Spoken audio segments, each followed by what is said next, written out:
صاحب بھی ہیں، حسین سندھی صاحب بھی ہیں، یہ ہمارے پیارے دوست ہیں، کراچی سے آئے ہوئے ہیں، خوش آمدید کہتے ہیں بھائی کو۔ آج ماما کا کیس بھی تھا تو میں نے کہا کہ ماما قدیر بلوچ کی کیس کے ساتھ ساتھ کچھ باتیں آپ لوگوں کے ساتھ شیئر کروں۔ وہ کیس اپنی جگہ پہ قائم و دائم ہے، تو انہیں عدالت کی جو کارروائی ہے وہ اپنی جگہ پہ وہ چل رہی ہے، مگر اس میں سب سے بڑی بات یہ ہے کہ بات یہ آ رہا ہے کہ ایک عام سا تاثر ہے سوسائٹی کے اندر، وہ یہ ہے کہ بلوچوں کا خون بیچو اور مراد حاصل کرو۔ اب یہاں پر 3 شخصیات کی ذکر کروں گا، ایک سرفراز بگٹی ہیں، ایک انوار اللہ کاکڑ ہیں، اور تیسرا قدوس بزنجو۔ سارے دوستوں کو پتہ ہے کہ قدوس بزنجو کتنے پیسوں پہ وزیر اعلیٰ بنا، اور اس کے بعد تمام لوگوں کو پتہ ہے کہ انوار اللہ کاکڑ جس طرح ایک درباری چاپلوس کا کردار ادا کر رہا ہے آج تک، وہ بھی لوگوں کے علم میں ہے۔ یعنی ایک طرف پشتونوں کا خون بیچو مراد حاصل کر لو، دوسری طرف بلوچوں کا خون بیچو مراد حاصل کر لو۔ اب سرفراز بگٹی کے پاس اگر ہم آتے ہیں، وہ خود کو سن آف دا سوائل کہتا ہے، یعنی اس دھرتی کا مالک کہتا ہے، اور دوسری طرف جو اس کا رویہ ہے خصوصاً ماما قدیر بلوچ کے ساتھ، اب ماما قدیر بلوچ ان سے نہ کوئی اس کی جائیداد کی تقسیم مانگ رہا ہے، نہ وہ کہہ رہا ہے کہ جن زمینوں پہ آپ بیٹھے ہو اور یہ زمین آپ کو وہ مراد کی شکل میں سرکار کی طرف سے ملا ہے، وہ کی تقسیم کرو، وہ بات بھی ماما قدیر خان نہیں کہہ رہا۔ ماما سمپل ایک بات کر رہا ہے کہ میں اس وقت علاج پہ جانا چاہتا ہوں، چاہے جہاں بھی جائے ماما، میں علاج پہ جانا چاہتا ہوں، آپ مجھے جانے دو۔ اور آپ ایک طرف دعوے کرتے ہو بلوچ ہونے کا، اور دوسری طرف ماما قدیر کو بھی بلوچ سمجھتے ہو، اور تیسری دفعہ ماما کے ساتھ آپ یعنی وہ سلوک کرتے ہو جیسا ایک اپنا ستیلا بیٹے کے ساتھ کرتا ہے۔ اب یہاں مصیبت مسئلہ یہ ہے کہ پتہ نہیں آپ کا کیا ضد ہے، یا تو پھر وہی ہے کہ ہم درباری چاپلوس اگر کہتے ہیں، پھر آپ گلا کرتے ہو کہ جی ایک بلوچ کی حیثیت سے مجھے درباری چاپلوس کہا جا رہا ہے، تو ہم اس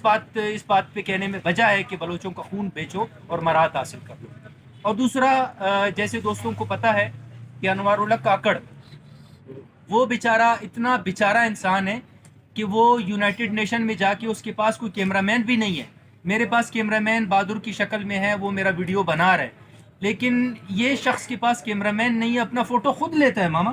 یعنی ظلم دیکھیں، زیادتی دیکھیں، اور اس کا یہ بے بسی دیکھیں کہ ایک وزیر اعظم پاکستان کے پاس ایک کیمرہ مین نہیں ہے، وہ اپنا فوٹو خود لیتا ہے، اور اس فوٹو کے بعد جب اس کی جگہ سائی ہوتی ہے، اچھا وہاں پر بھی یہ رکتا تو بڑی اچھی بات تھی۔ یہ سنا ہے کہ سرکار کے خرچے پہ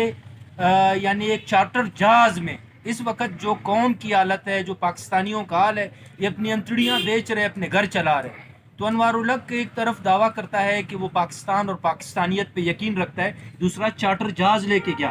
اب اس کا جو خرچہ آ گیا، یہ تو آپ ریاست پاکستان سے پوچھو کہ اس جہاز کے اوپر اس نے کتنا خرچہ کیا۔ یہ عام پی آئی اے کے جہاز میں بھی جا سکتا تھا، لیکن اس نے یہ کام نہیں کیا۔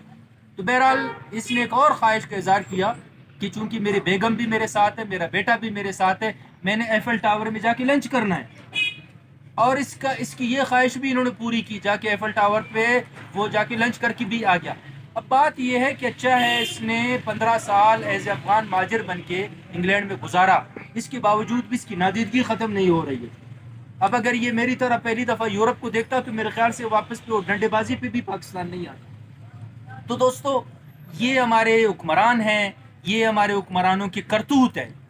اب جو اس ملک کے اصل مالک ہیں، یا تو وہ بہرے ہیں، یا تو وہ اندھے ہیں، یا تو وہ ان باتوں کو سمجھتے ہیں کہ یہاں پہ بلوچوں کو گالیاں دو، حقیقی پشتونوں کو گالیاں دو، اور انہی گالی کی بنیاد پر ان کو خوش کرو، اور وہ آ کے آپ کو مراد سے نوازیں۔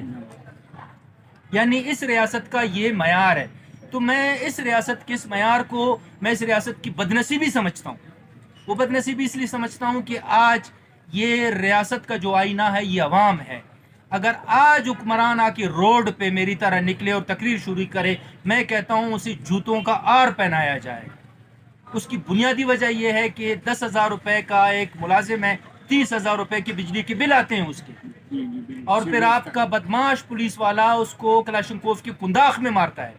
تو یہ کہاں کی انسانیت ہے، کہاں کی پاکستانیت ہے؟ تو دکھ ہمیں اس بات کا ہے کہ ہم اپنی جنگ خود لڑیں گے، ماما اپنی جنگ خود لڑے گا، جہاں ماما کے آئین، ماما کے جو قانون کے مطابق ماما کے رائٹس ہے، ایک انسانی بنیادوں پر ماما کے حقوق ہے، اس سے ہم کسی طرح دستبردار نہیں ہوں گے۔ لیکن ریاست کو صرف آئینہ دکھانا ہے کہ آپ اپنے دلالوں کے ذریعے، اپنے چاپلوسوں کے ذریعے اس ملک کو جس ڈگر پہ آپ لے کر آئے ہو وہ نوشتہ دیوار ہے۔ آج بھی وقت ہے کہ آپ ان چاپلوسوں کو، ان درباریوں کو سمجھو، اور یہ جو ہمیں گالیاں دیتے ہیں، کوئی ہمیں راہ کا ایجنٹ کہتا ہے، کوئی ہمیں کھاد کا ایجنٹ کہتا ہے، اور انہی کی بنیادوں پر ہمارا خون بیچ کے وہ آپ سے مراد لے رہا ہے، تو اس کا نقصان یہ ہو رہا ہے کہ آج آپ اس کا خمیازہ بھگتنا پڑ رہا ہے۔ آخری بات یہ کرتا ہوں کہ جب پاکستان آزاد ہوا تو پاکستان کے 1 روپیہ اور ڈالر دونوں کی قیمت ایک تھی۔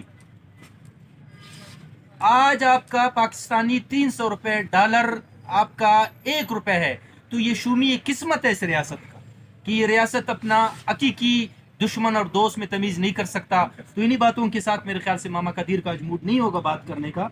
میں دو باتیں اگر کہوں ماما گا قدیر بات کرنا چاہے تو بالکل آپ بھی کچھ میں بات یہ دو بات کروں گا کہ سرفراز بھٹی جب وزیر داخلہ تھا، صوبائی بھی ہمارا اور ان کا جھگڑا چلتا تھا، اس وقت سے میرے ساتھ یہ ضد پکڑا تھا۔ ابھی جس وقت سے یہ اقتدار پہ آیا ہوا ہے 3-4 مہینے کے لیے، اس نے بلوچستان میں وہ حال کیا ہوا ہے ڈیرہ بگٹی میں کہ اس وقت تقریباً 100 سے زیادہ بگٹی قبائل کے لوگوں کو جبری لاپتہ کیا گیا ہے۔ یہ اس کی ضد اور انا ہے کہ اپنے ہی قوم کے بگٹیوں کے ساتھ اس کا رویہ یہ ہے، تو پھر ہمارے ساتھ اس کا رویہ کب ٹھیک ہوگا؟ تو میں کہتا ہوں کہ اگر سرفراز بھٹی جتنا بھی اپنا انا اور بغض اپنا ہم پہ نکالے، ہم اس کا مقابلہ کرتے رہیں گے، اور مقابلہ پہلے بھی کیا ہے اور ابھی بھی میں ان کا مقابلہ کرتا رہوں۔